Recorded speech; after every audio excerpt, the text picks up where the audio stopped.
Yesterday was fantastic, and it's good to be here again to take it to the next level. So the second day of the Shift conference, and yesterday was awesome. If you haven't seen yesterday, I think it should still be on. So when you're done with this, you should try and take a look at what we discussed yesterday.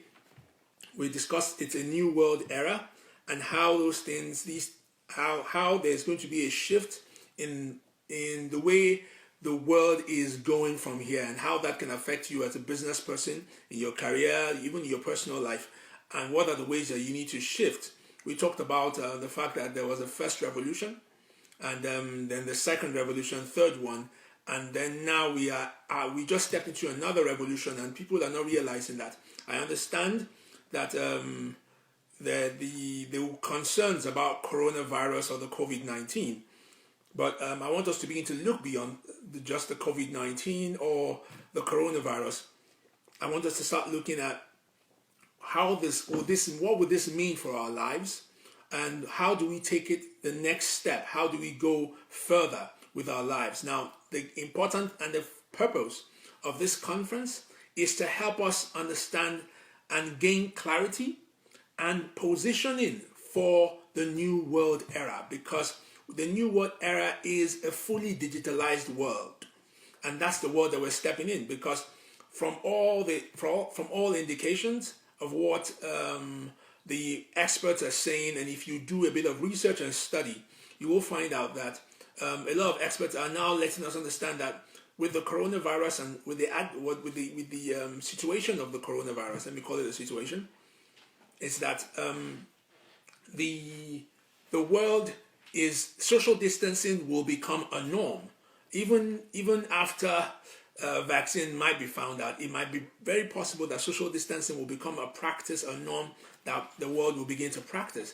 And if there is a lot of more social distancing, it will create a difference, a change in the way the world operates entirely. Okay, so if that's the case, we need to start looking at, okay, so how will this affect business? How will this affect workplaces? How will this affect jobs? How will this affect your everyday life? So these are the things that we need to look at and begin to prepare ourselves and more or less position yourself, because everything will change. And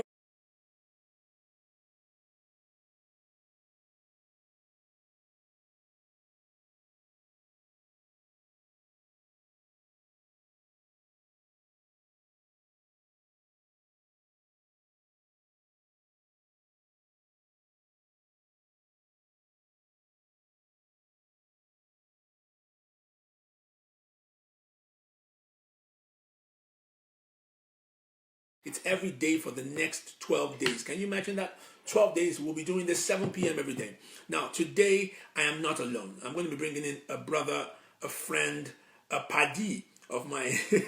He's a fantastic guy. I've known him for at least about 8 years now. And this guy is consistent. He keeps moving one step to another. I'm hoping that he will tune in at any time soon. He is by basic training, let me put it that way. By training, he is a medical doctor. That is, he's a trained and practicing medical doctor. But with time, I think he found more of his purpose in human capital development. So right now, he's an executive and a business coach. He is a top peak performance coach. He's a top guy. He's a good friend of mine, and I'm privileged to say that I call someone like that someone in my network, someone that's a friend of mine. So another thing I would say about him is that he's a top management consultant and an executive and peak performance coach. But because I understand his background as a medical doctor, and I know that what he brings into medicine is way beyond just the normal medicine that you all are aware of. His knowledge and his study and his research and his work in areas of neuro-linguistics, in the areas of human cognitive behavior, in the areas of business and organizational psychology. He has now brought that, and that has coupled with what he knows with medicine. It makes him a rare breed. I mean, in this part of the world, it makes him a rare breed. So it is an honor, it is a privilege, it is a joy. It is a rare occasion to be able to have Dr. OSAS. His name is Deji Osasona, but we call him Dr. OSAS, and his handle is at Dr. OSAS Dr. _OSAS. I'm waiting for Dr. OSAS to tune in, but because I haven't seen him on this yet. I'm hoping he's here somewhere. Dr. OSAS, where are you?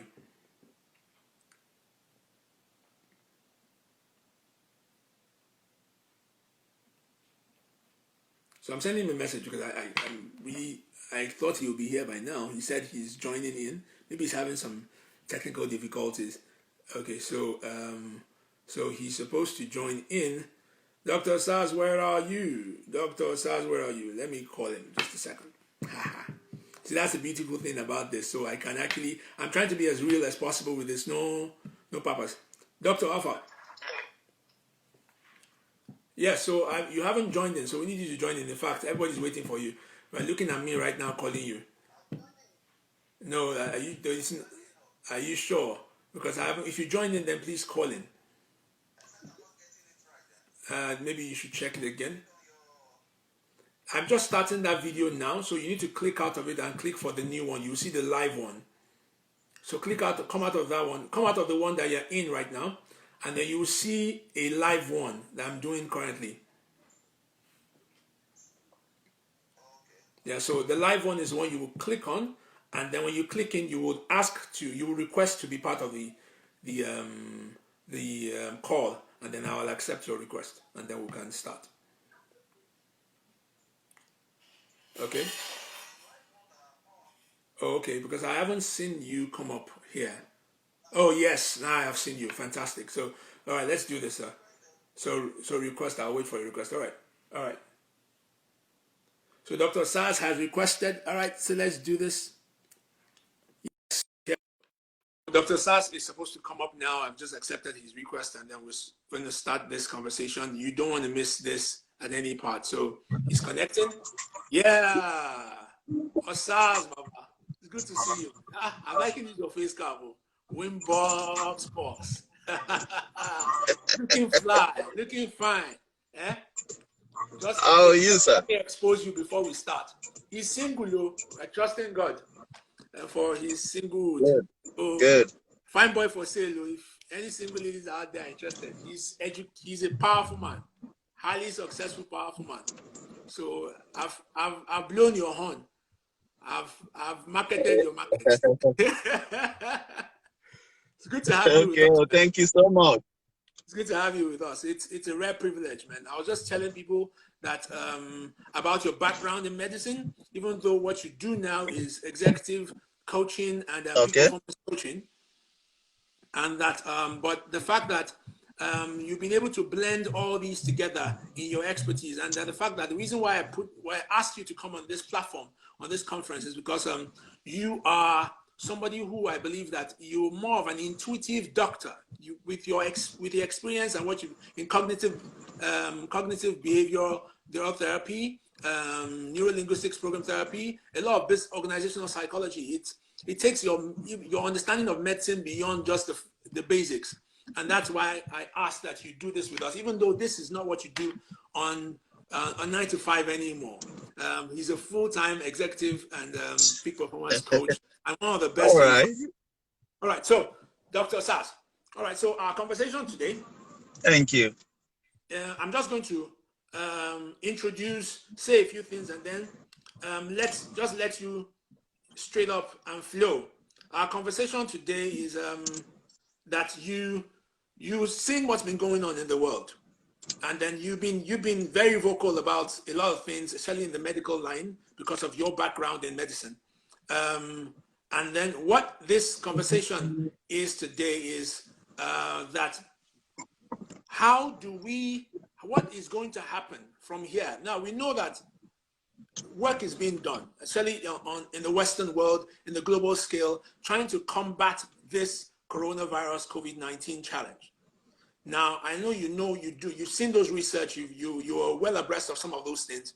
Now, but the question is, how do we live in this world? Because I was talking about this yesterday, and I said that yesterday that you have to see that most of the time, what the solution that is being preferred, that is being the best solution right now, at least to avoid the spread and even to keep you safe from it, is social distancing. And that's why there's been a lot of push for social distancing. But if we are going to be doing social distancing, what do you think are the challenges ahead with this coronavirus as far as our health is concerned on a global scale? Are you there, Doctor?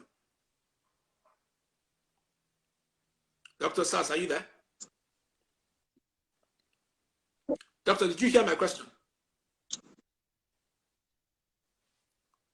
Dr. Sass, are you there, sir?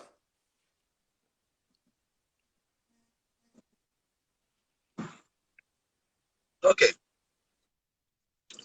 Yeah, doctor. Can you hear me very well?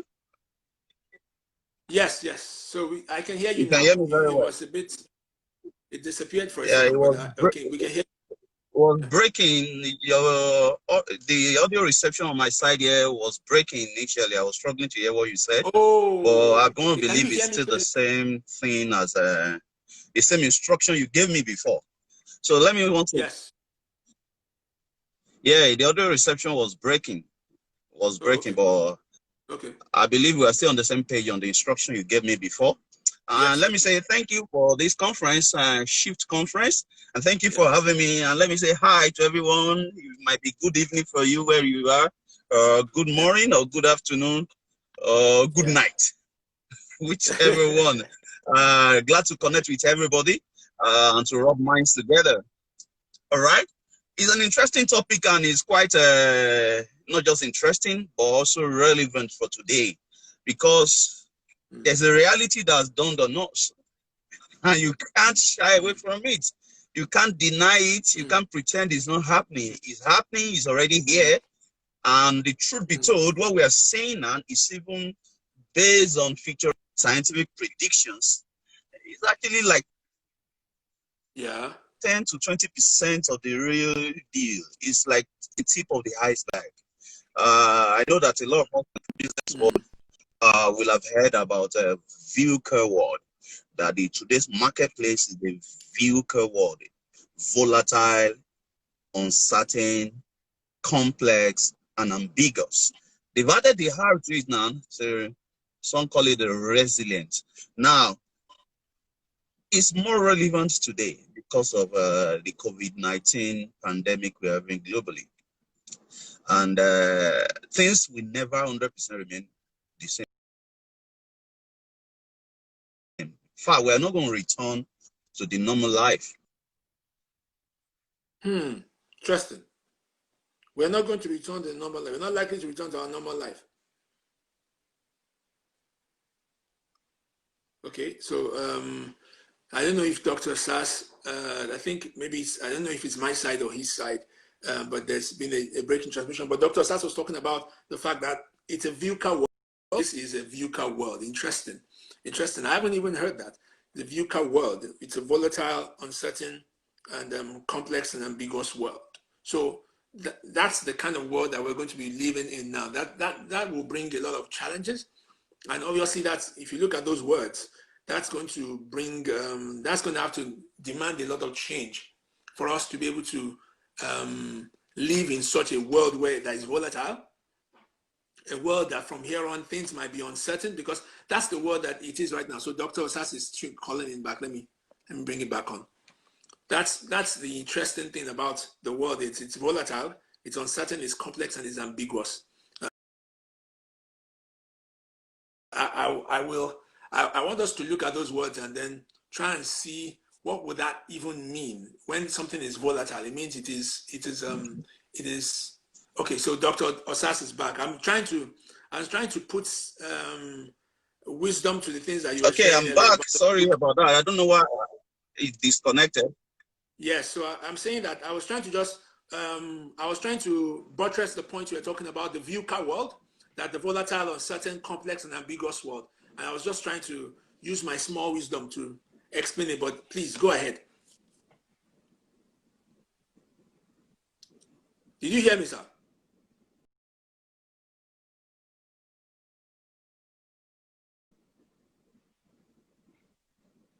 No, you did not hear me. Okay, so we're having a bit of challenge with the network. Oh, okay. So, doctor, you shook your head just now. That I guess you did not hear me. Yes. So, okay, fantastic. Adenika says so she's been able to replace. Can you guys hear me? Can you guys hear me clearly on this side? Because I was saying earlier that Dr. SARS was talking about the fact that we now live in a VUCA world, a VUCA world. I haven't heard that before. It's just an acronym. I believe it's just an acronym for volatile, uncertain, complex, and ambiguous world. Okay, so people are telling me that they can hear me clearly. All right, so basically what that is that we live in a time that things are not sure. So right now, there's no certainty. And where there's uncertainty, it means that there's fear. So that brings about panic and fear. And because really, we all want to live we all want to live lives or be in places where we can be sure or have some sort of assurance that things will work and things will pan out properly for us. So it's like saying you want to move to a new place, or you want to get a house, and then you are asking, okay, what's the environment like? Okay, Dr. Sass is tuning in again. Let's see if we can get him back. What's the environment like? So you want to be sure it's safe. Essentially, as a family, you should be sure it's safe for you, that you can be able to sleep well in that kind of environment. So, but if you live in an environment that is bigger, yes, Dr. Sass. I'm back. So sorry about that. The network, Yes, is behaving. we've been having. I won't say it's misbehaving. It's behaving the usual. So go ahead, doctor. All right. Can you hear me very loud and clear? Yes. Okay.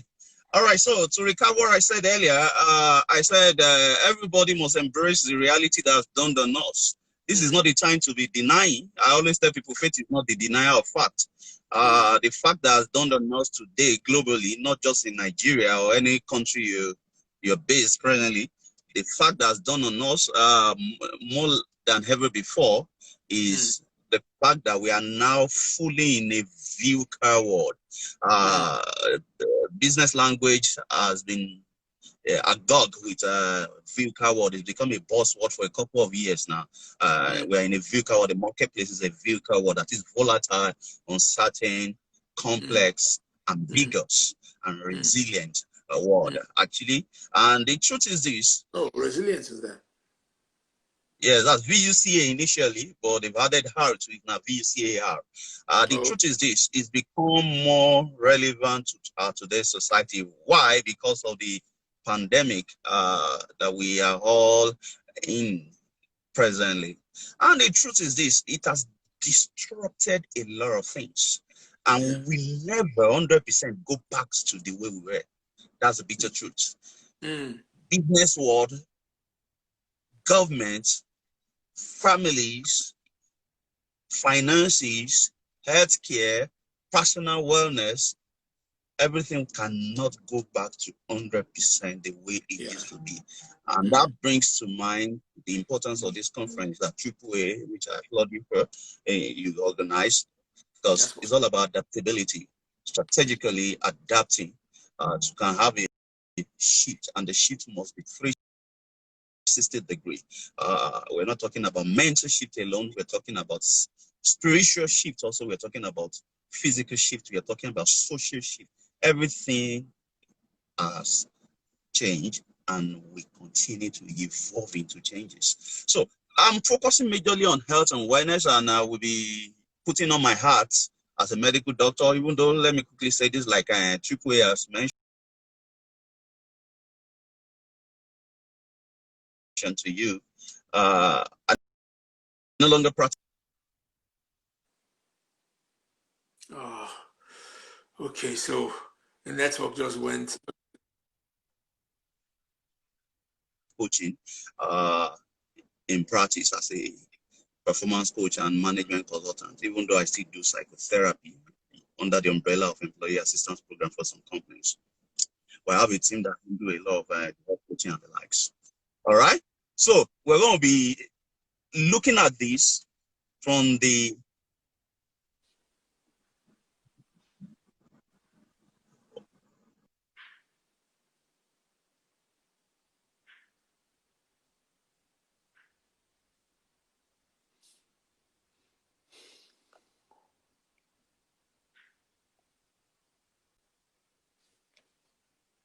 Okay, so maybe step in a bit. So, so far so good.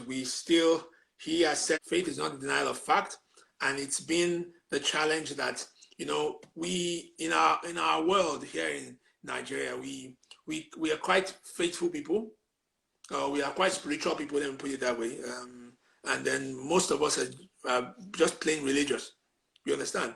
And then so we tend to always put some of our religion in the way of trying to understand what science is doing. So science is a different thing.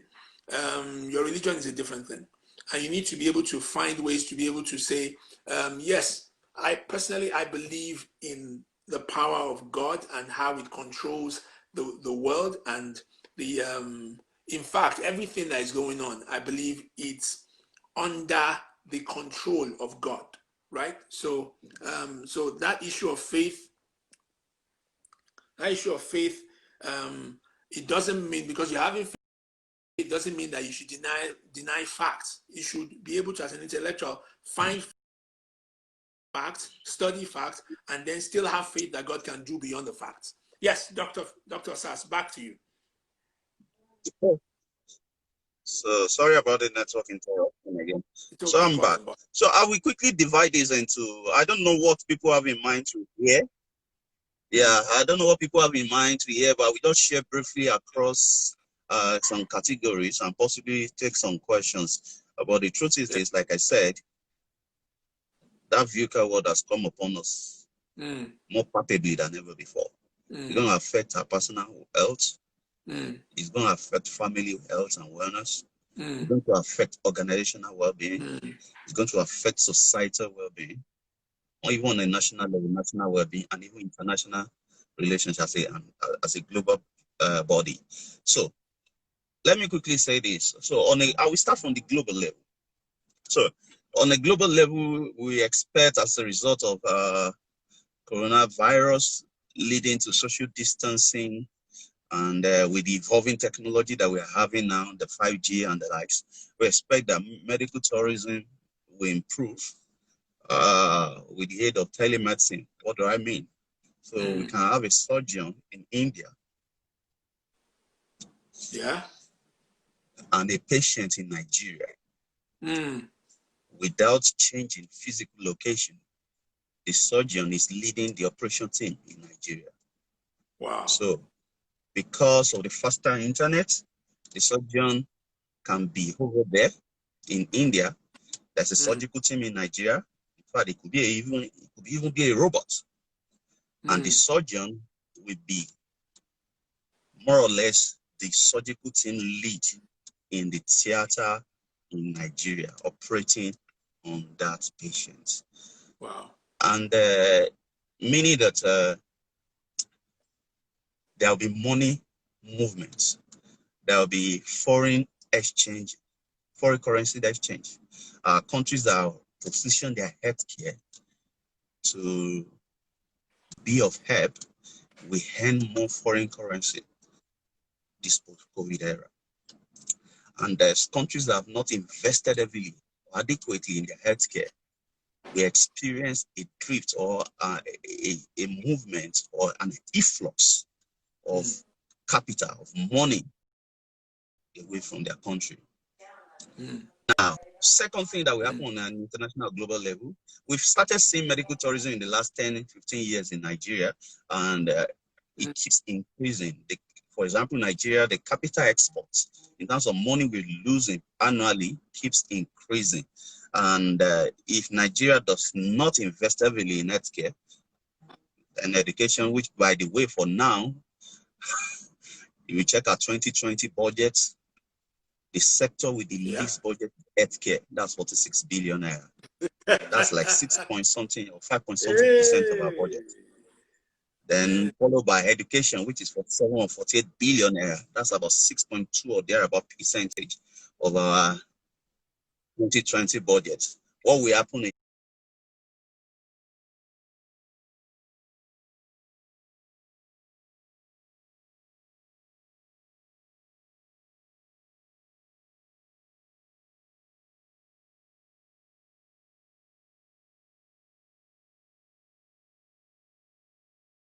is incredibly low. By the way, that's in contravention of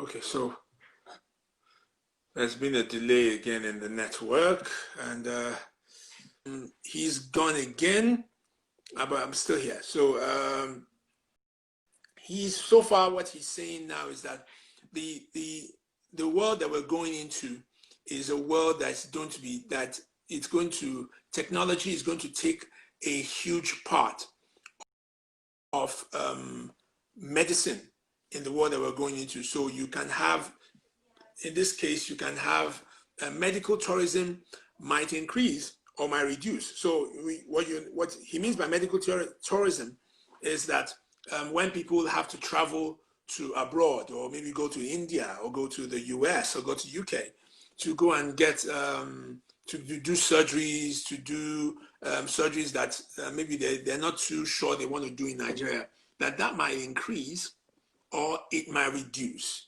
Now, it might increase if there is faster internet, and a medical doctor or a surgeon from India can just tune in online and then begin to do surgery with the guys here in Nigeria. Dr. OSAS is back. So, Dr. OSAS, take it from where you stopped, please. All right. So I think the point at which I got disconnected again was the fact that we're going to be losing more money to medical tourism. In fact, as a result of this COVID-19 pandemic that exposed the inadequacy of the healthcare facilities in countries like Nigeria.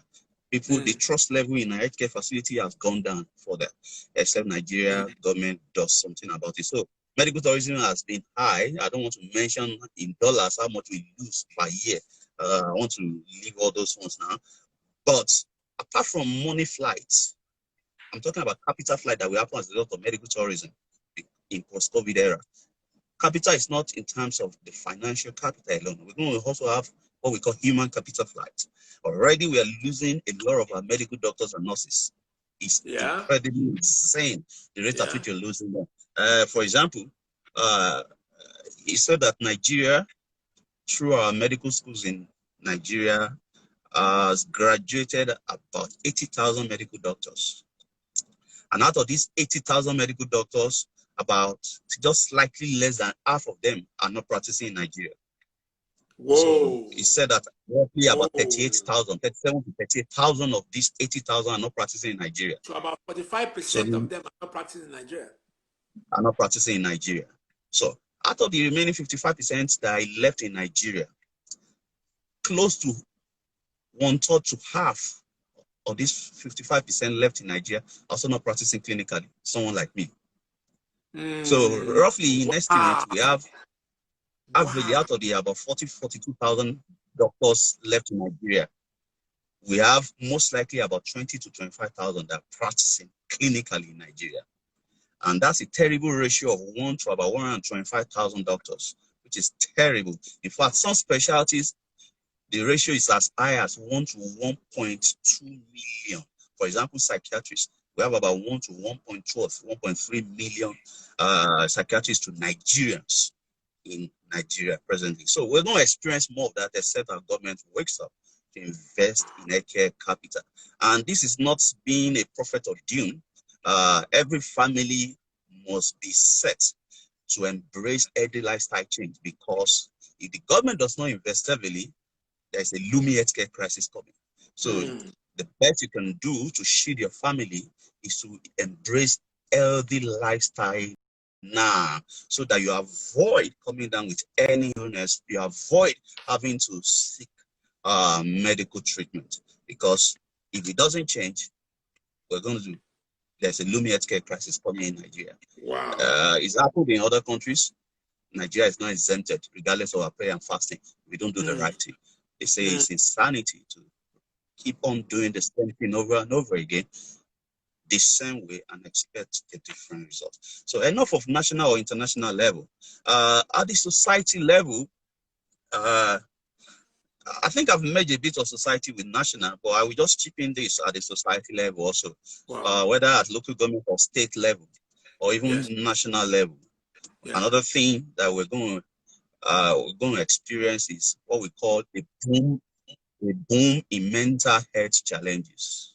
There will be a boom in mental health challenges. Already, mental health challenges are rising. We're talking about mood disorders like depression, like anxiety disorders, like personality disorders, like addiction, substance abuse and addiction.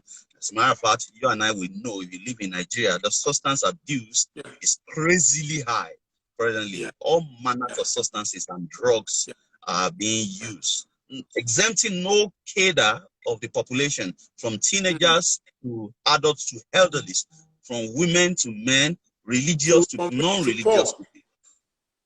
Yes. So, and the reason being the fact that people are breaking down emotionally, and they are using these drugs or these substances as an escape route. Some people is their work stress. So what they are abusing is caffeine, the common ones. Caffeine in coffee, caffeine in energy drinks. And it's gradually killing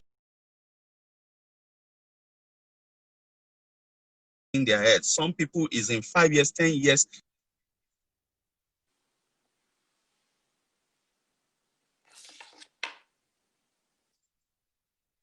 No, you're back. Don't worry. Can you hear me, please? We're enjoying you, boss. Yeah, we're enjoying you. This is amazing. It's amazing. Go ahead, sir. Can you hear me, Triple A? Yeah, I can hear you loud and clear. Loud and clear. Loud and clear. Can I continue? Loud and clear. Yes, please. Go ahead. Go ahead. Go ahead. Go ahead. Go ahead. Go ahead. Go ahead, boss. Go ahead. Go ahead. Go ahead. Go ahead. Go ahead. Go ahead. Go ahead. Don't stop. Okay, so I'm not sure if his network has left before he left. He will come back. Yeah, he's gone off again. He will come back. But I mean, guys, did you get what he just shared? That is mind-boggling, and that's just data. That's statistics. Those are facts that he's sharing here. That what did he say? He said that we must invest in healthy lifestyle to reduce having to seek medical treatment. We must invest in healthy lifestyle because the government is not investing in the health sector enough. So you must invest in your healthy lifestyle so you reduce your family's need to have to seek medical treatment. That is the reality in the world that we're coming in. This coronavirus, yes, we've seen all what the state government and the federal government are doing to improve things, but you will know that there's a decadence in the society in that sector already. It's the least in the budget that came out. I think it was the least budget that had the least allocation. So yes, doctor, please go ahead. You were saying that there's a boom in mental health challenges, and there will be there's an increase in substance abuse due to mental and emotional breakdown. This buffering is serious. We're still buffering. What's happened to internet? We can hear you clearly now, doctor. We can hear you clearly. All right, I'm back. Yes, we can hear you clearly, boss. Okay, so he apparently he's not back. All right, so back to what they were saying. So hopefully he can get back on, and then back to what we're saying. We're saying that he's saying that 8% of 45% of them have left the country. Wow, 45% of the 80,000 doctors that graduated have already left the country. And that's some years back. Now, out of them that graduated, out of the ones that are left, out of these 55% that are left, about half of them are not practicing. They are doing other things. They've gone to go and hustle because maybe the medical profession is not paying them. They've found something else to do. Okay, I don't think that's the reason why doctor is not practicing. He's found his own purpose in human capital development. But they love all of them who have gone into other things because so they can be able to feed their families. Okay, so about half of those of the remaining 55% of 80,000 are not practicing. So mathematics guys, mathematics majors, mathematics enthusiasts, you can do that math and then see what we have left on ground. So it shows the reason why our medical team, our medical sector is overworked. They're literally overworked, and that's why a lot of us don't even trust our lives with our medical sector, because it's not their fault. It's not because we don't have the intelligent doctors, but they are worn out. They are worn out. They are overworked because about half of them have already left the country to go and look for greener pastures, and you can't blame those ones because there are better packages out there, and there's a brain drain in Nigeria. That aside, the ones that are left, half of them are not even practicing. They are going to go and look for other businesses to go and do to make money. And then the remaining half who are practicing, they cannot meet the need of a large population like ours. So that's the point. Now, first of all, he did mention, and he was talking about the fact that the health sector, for instance, if you check the budget, they just released budget. The health sector is one of the least sectors that has been allocated money and allocated funds and resources. Why? Now, look at the situation that we find ourselves in with the outbreak of the COVID-19.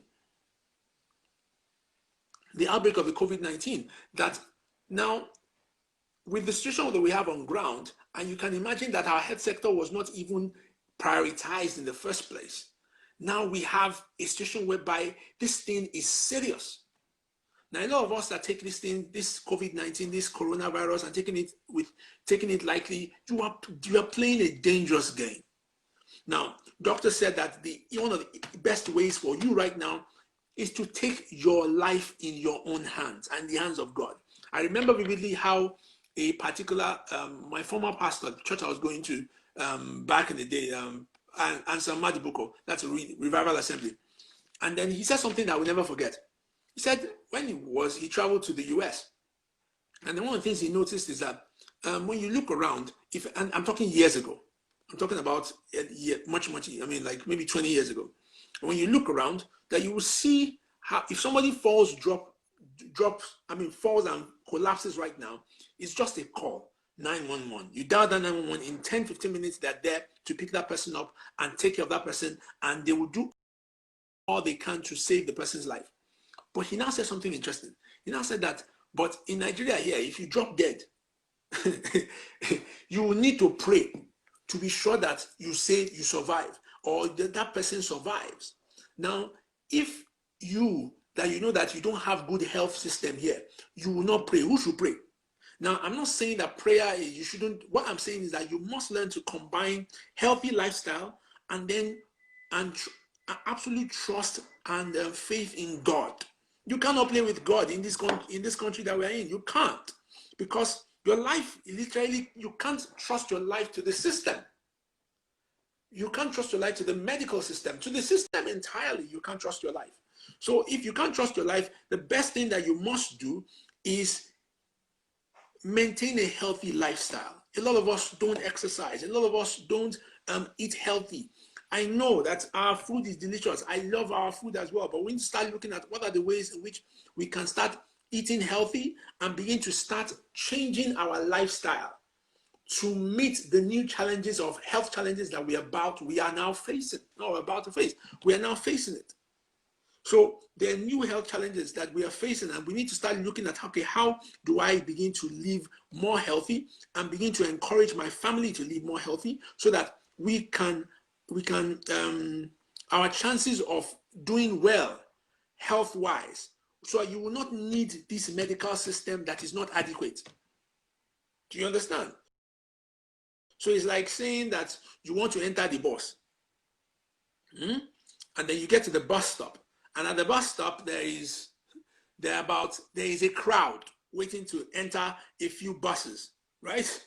Now, those crowd, if you were wise, what would be best for you is to go and get a car. If you can, what's best for you is to get a car so you can move around town without having to queue at the bus stop where there is already a crowd.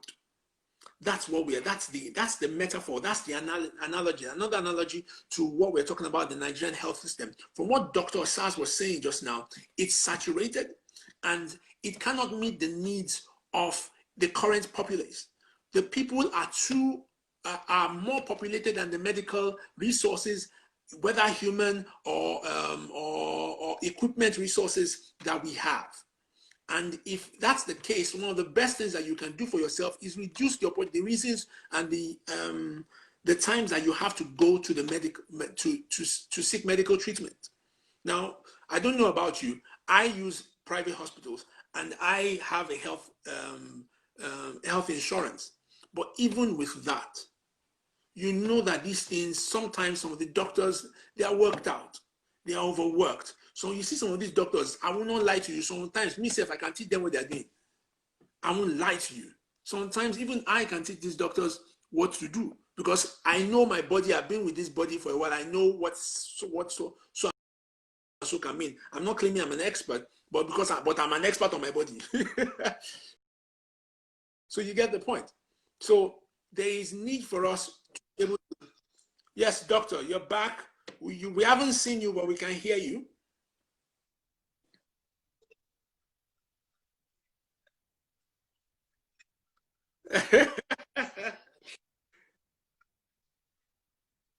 Okay.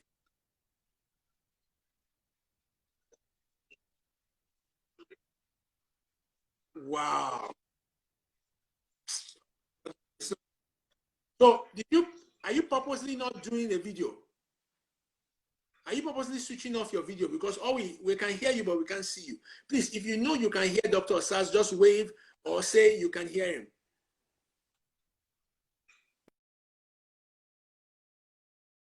But go ahead, as long as I think you will show up now. Are you there? Okay, so I think he's gone again. Okay, so these are the challenges that we're dealing with, and man, I know that there's been discussed about this 5G thing, but guys, let's be realistic. Oh, okay, Tushom says I can't hear. Okay, you can't hear him or me. Okay, can't hear him. Oh, so they said they could not hear. Oh, they all said they can't hear you. All right, so yes, he's back. If you can see Dr. Can you hear me? You can see him, and then I can hear him. Can you hear me? I can hear you. I can see you. All right, so Tushom says give us 5G. Somebody said give us like 5G. I like that. That's the reason why we need 5G. All right, so quickly before I hope the internet serves us better now. So I stopped at where I'm talking about the societal changes to expect in health and wellness. I've talked about the healthcare facility. I was on the fact that there will be a boom in mental health challenges. And note this, please, so that it won't be all about doom and gloom. Whenever I'm talking about challenges, just know that those are opportunities also for those that know how to see. Yes. Whenever I'm talking about challenges, it also means that there are opportunities in there. For example, yes, there will be a boom in mental health challenges. Forget our religious tendency in Nigeria. It's good to be religious, but more important to be spiritual. However, the truth is this: in the post-COVID era, there will be a boom in mental health challenges, ranging from mood disorders or depression, anxiety disorders, panic disorders, to personality disorders, to substance abuse and addiction, and even psychosis and the likes. And talk about substance abuse and addiction is already on the high already. in Nigeria. Those are in the news, or connected with the news, we attest to this. However, there will be a boom. The reason essentially is because of emotional breakdown.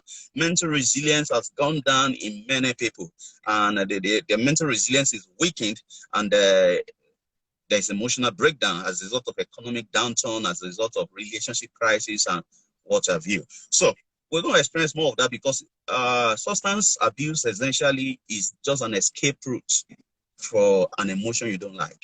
So you are seeking an emotional pleasure in a substance because you're running away from an emotional pain in a situation. So you have a worker that is addicted or always abusing caffeine in the name of energy drinks or coffee. Even though on a long term, it might not be immediately, maybe in 3 years, 5 years, 10 years, the impact, the effects on the heart of that person or on the kidney of that person, especially the family history of heart diseases or kidney disease. Now, the person is just seeking an escape route from that mental fatigue of his work or of the Lagos traffic to gain emotional pleasure of energy. Some is the proper, I won't mention name because there are different concoctions now, different cocktails now, not even just drugs. That's why we say substance abuse, not even drug abuse, because people inhale petroleum gas. People make, okay, let's not go into the details. We don't know the people that are listening. But the truth is this: mental health challenges, there will be a boom. And at the government level, at the individual level, at organizational level, we must be prepared for this. At the individual level, you must start building your mental resilience, your emotional intelligence. You must start building your self-awareness. Or else, the truth is this: the COVID era, the COVID-19 will crash economy.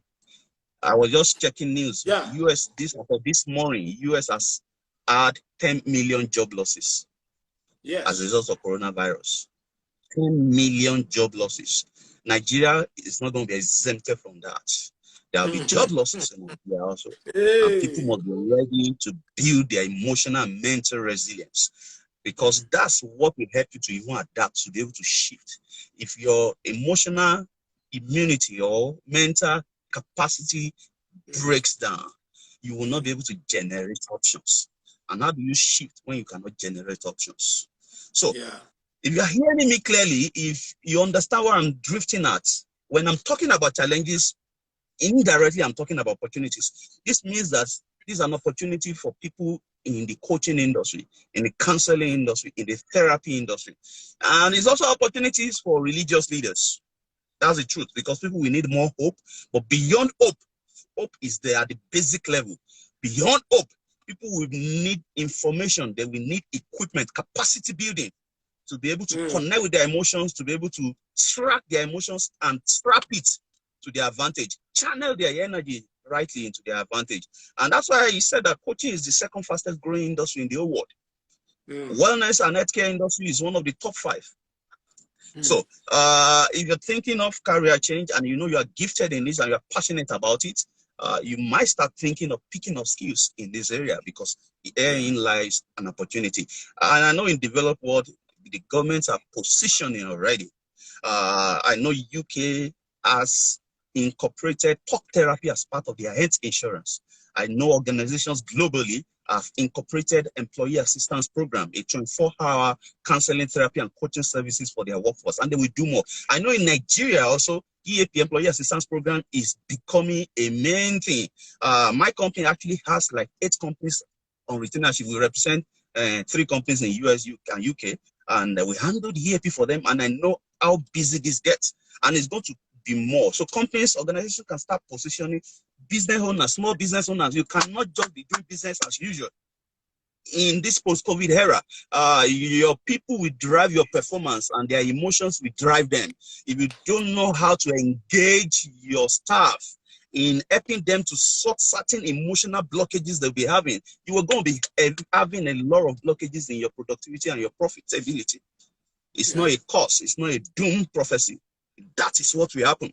Leaders that don't know how to connect with their employees, their staff, will struggle. If you're a small business owner, you will struggle. So this is not even an option. You must build your ability to communicate, your ability to connect with people's emotions, to develop your empathy, and to use words in helping people channel their energy rightly. Because some will come to work with down motivation, with anxiety, with fear for relationship issues, fear for their finances and the likes. These are the realities that come upon us. Some, it will be fear for their health.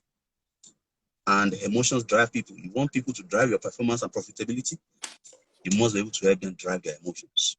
All right? Wow. So that's at societal level.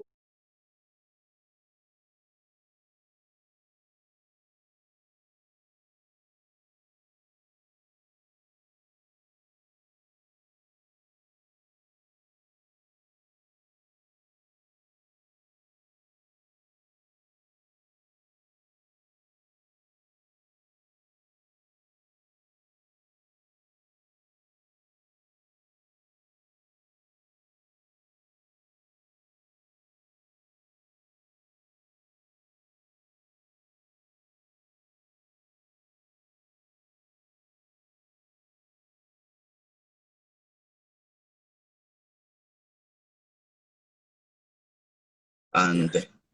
World Health Organization has predicted that depression by 2020 will be second leading killer disease. We're in 2020, and by 2030 will be the leading killer disease and cause of disability. Disability in terms of productivity and the likes. So we need to brace up. If you're listening to me, build your mental resilience now. In the midst of challenges are opportunities. But those that don't have the mental capacity to adapt, most likely will not survive.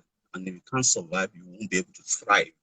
So at individual level and family level, let me quickly chip this in because of time. For family level, I say this to parents, and I say this in all humility. I'm not an expert in parenting, and I'm not trying to tell you what to do with your kids.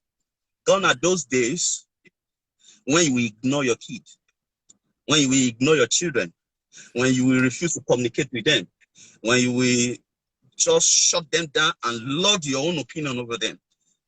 See, let me tell you this, if you are listening to me and anybody that will be watching me, you are setting up that child or those children for weakened mental resilience, for broken self-esteem, and if care is not taken, for mental health challenge in the future. Yeah. You must master as a parent now to communicate with them is key. And when I say communicate, I'm not saying you talking, doing the talking and talking all the time, which is what a lot of African parents do. You must practice active listening to them.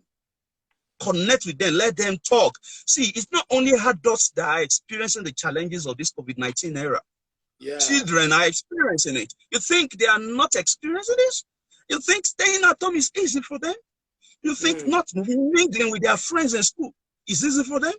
You think, especially for teenagers, staying at home 24 hours with their dad and mom, which a lot of teenagers, the truth is that they find it difficult to stay even for 2 hours with their dad and mom because that flow is not there. It's going to affect all. They also are concerned about this coronavirus, all what they are seeing, because it's a globally connected society. Information technology.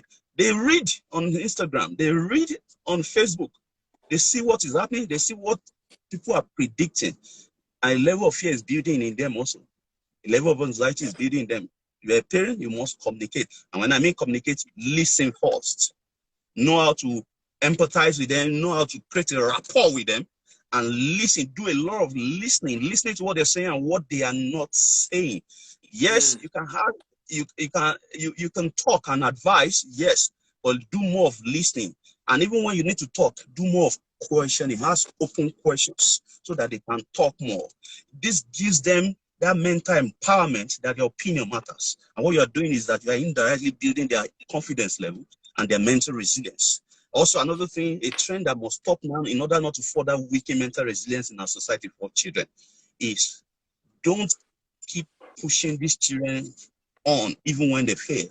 I know a lot of parents in Nigeria that when their child fails, they will say, over my dead body, they will go to the school, meet with the proprietor or the proprietress, and ensure that the child does not repeat that class because they don't want it. It cannot be heard that me, Deacon, Pastor, Chief Imam, or a whole politician, my child is repeating. No, it's a shame. So I know a parent that took his son away from a school to another school just because the child was asked to repeat. It will affect his confidence. I agree, but that's why you're a parent. That's why there's counseling unit in school. But that repeating a class is meant to be a feedback to that child if it's well guided. Because what you are doing whenever a child fails and you bypass the normal process, it disallow that child from repeating, is that you have denied that child an opportunity to learn from failure, which is key to building mental resilience. When when you do that repeatedly, you are establishing a pattern in the brain of that child that failure is okay, which no problem with that. However, no consequence. You can always bypass it. Now, that's not the reality of our society out there. They will not be under you forever. When they grow up, life will show them that when you fail me, the different rule you got to, yes, when you fail me, you got to pay the consequence. Now, a child that has always been bypassing the consequence of failure will not be able because to of the influence of the parents. Yes, we get out there after university, all right, experience the first failure. Dr. OSAS, yeah. As it is, we have just 3 minutes before this live ends. So what we will do is that once it ends, we will end it and then come back and then round off. Okay? Is that okay by you? All right. So we just go ahead. When it ends, we will end I will start it again, and then you just I get it. I get it. So everybody just prepare that once this ends, we have just about 3 minutes more. Once it ends, I will start it again, and Dr. OSAS will get that 10-15 minutes to round off. All right, great. So please, in practicality, let's start building the mental resilience of these children. Let's stop bypassing, because we are in for an era that is interesting. It's going to be challenging, but in the challenges are opportunities also to reset this mother health. All right. And another area is in parenting. I'm still talking about family. Then I will use the next round when we restart to focus on personal. So under family also, this idea, this culture of I suffered while I was growing up. I didn't wear shoe or sandal while I was growing up. So my children must have all the shoes. I struggled to have money. My children must have all the money. I never watched TV. So my children must watch all the TV. The suffering you went through built your mental resilience. Yes, I'm not saying you should force them to suffer, but there must be a balance in the pleasures of life and the pains of life to build the resilience. One of the reasons why we're having a high rate of substance abuse today is because a lot of children growing up under the generation of our parents, or the parent of the post-millennial children, the Generation Z, is because they didn't facilitate the building of the mental resilience of these children. Wow. They give them everything they want. At the beckon, they give it to them. They don't let them learn from failure. They bypass failure for them. They even buy answers, why answers, NECO answers for them. You are doing damage to the mental syntax of these children. You are weakening their mental resilience. The first failure, second failure they will have in life, it can lead to emotional breakdown, and they will be looking for substance. A lot of teenagers, young people in the 20s, even in the corporate world in their 30s, they abuse all manners of substances just at a slight level of challenge. They lack mental resilience to deal with the challenges that they are facing. And I'm not putting the blame on families alone. I know the government is not doing enough. I know our society is not wired for promoting mental health. I know organizations are not doing enough. But it must start with families. It must start from home. You don't abdicate your responsibility to schools, to the government, thinking that they should help you train your children. You should do your own part. Their first learning, their first building of resilience should start from home as parents. And it's become more important in this COVID-19 era. So let me come down to personal. Which before you go into personal, doctor, let me end it here. So I'm going to start again, and doctor will get another 10-15 minutes to round off and talk about personal. But we need to, so that the thing doesn't just cut off. I am going to end it now, and then we're going to start again immediately, so the doctor can just finish because of the breaks we've had. Luckily, the internet has now, and a lot of people are joining in right now. A lot of people are just joining in right now. So that's good. So I'm going to end this now, and then we will come back, and then doctor will round off, because what doctor has been sharing has been amazing. Doctor, this has been impactful.